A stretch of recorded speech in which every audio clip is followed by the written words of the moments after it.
السلام عليكم ورحمة الله وبركاته. حياكم الله متابعينا صفحة المطبخ الجزائري مطبخ عبد الجليل. إن شاء الله تكونوا بخير وصحة وعافية. صحة فطوركم. وصفتنا نهار اليوم هي وصفة لاكيش بالدجاج بمقادير سهلة اقتصادية، عجينة مبسة ما شاء الله، حشو رائع واقتصادي. نروح مباشرة للمقادير وكيفية التحضير. في هذا الوعاء كنت وضع 2 ملاعق مملوئين جيدا تاع زبدة ماغارين تكون في درجة حرارة الغرفة. وضعت كذلك 2 ملاعق زيت والفارينة وقرصة تاع خميرة تاع الحلويات بما يعادل نصف ملعقة صغيرة، والملح كذلك ما يعادل ملعقة صغيرة. الفارينة نبداو نضيفو تدريجيا، يعني ماشي مباشرة تروحو تضيفو بزاف، بشوية بشوية حتى تلمد. تاخد لك تقريبا كاس الى كاس وشوية فارينة، يعني حسب نوعية الفارينة اللي استعملتيها. بعد ما كنا قلت لكم نخدموا هذيك الزبدة والزيت، يعني نخلطهم مليح بالفرشاة او بالباتور كيما حبيتو نتوما.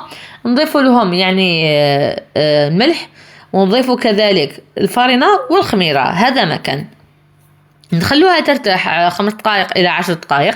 جبت هنا انا كيس ماشي كيس، معذره، جبت انايا ورقه طهي، ولا تعملوا كيس كما حبيتوا. نفتحوا عليه هذيك العجينه تاعنا، نرشوها شويه بالفارينه. العجينه تجي مبسه، ما تيبسوهاش وما تخلوهاش تلاثق، يعني تجي مبسه ومرمله.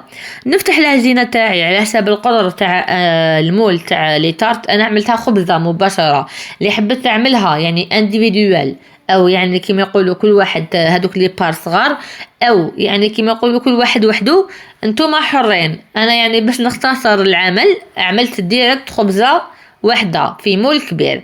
بعد ما نفتحها نجي نقلبها في المول تاعي، نحط العجينه تاعي. شوفوا يعني كيفاش سهل لكم العمليه. ونكمل نوزع هذيك العجينه تاعي بيدي، يعني نوزعها ونطلع هذوك الطراف، وين كاين زايد نحيه نروح وين ما كاش ونساويها، ونطلع الطرف تاعي كامل. بعد ما يعني نمشي هذيك العجينه تاعي كامل ونساويها ونرجعها نيفو واحد، ونطلع هذوك الاطراف تاعي كيما راكم تشوفوا هنا وسيتها بيدي. نروح نجيب الفرشاة او فرشاطه نتقبها باش ما تتنفخليش، تكون طيب. هالي كيفاش فتحتها، كيفاش طلعت الاطراف وكيفاش سويتها. جبت الفرشاة تقبتها كامل باش يعني لما طيب ما تتنفخليش وما تجيش شغل منفوخه في الوسط. ندخلها الى الفرن يكون مش ساخن، يعني سخون مسبقا 180 درجه. نحطها في الوسط هاليك، نخليها طيب من تحت كيما كنت تشوف انا راهي طابت من تحت، وكي طيب تتنحى لكم على الجوانب وحدها. لما طيب من تحت نزيد نشعلها تحمر شويه من الفوق، يعني باش لما ديروا داك الخليط تاعكم ما تديش مشمخه. هنايا كنت جبت الدجاج تاعي اللي كنت فتتو وعاود حمصته في الزيت مع التوابل الدجاج وتوابل الاشتواء وفلفل كحل شويه كمون. انا الدجاج للامانه كان بقالي، يعني كي طيبت بقالي فتتو، ماشي زعما شريته. دائما قلت لكم كي تبقى الماكله لازم نعرفوا فاش نختنموها.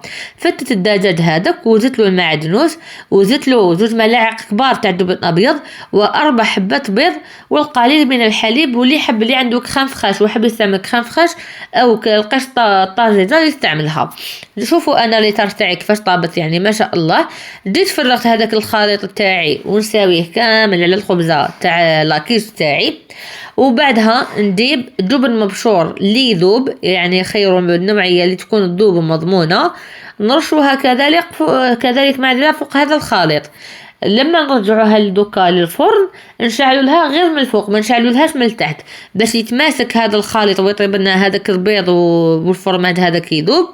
بعد ما يعني تشوفوا بلي نشف هذا الخليط، يعني بصبعكم تقدروا تاكدوا تمسوه تلقاوه ناشف، ماشي يعني كيما يقولوا مزال ومشمخ. او تدخلوا كوردون او يعني فرشات تلقاوها ناشفه، طفوا عليها. هنا وزعت كامل الجبن تاعي كيما راكم تشوفوا على السطح تاع لاكيش. ومن بعد ندخلها الكوشه تاعي تكمل طيب هذيك الخليط اللي دخلاني ويذوب لي الجبن تاعي، ونقسمها ونحطها في صحن التقديم. هاليك النتيجه النهائيه تاعي. شوفوا كيفاش جات لاكيش تاعي، لابات تتفتت وحدها مبسه خفيفه ما شاء الله. جربوها على ضمانتي. ما تنساوش متابعه القناه، ما تنساوش تفعيل الاشتراك. دمتم في رعايه الله، والسلام عليكم ورحمه الله تعالى وبركاته.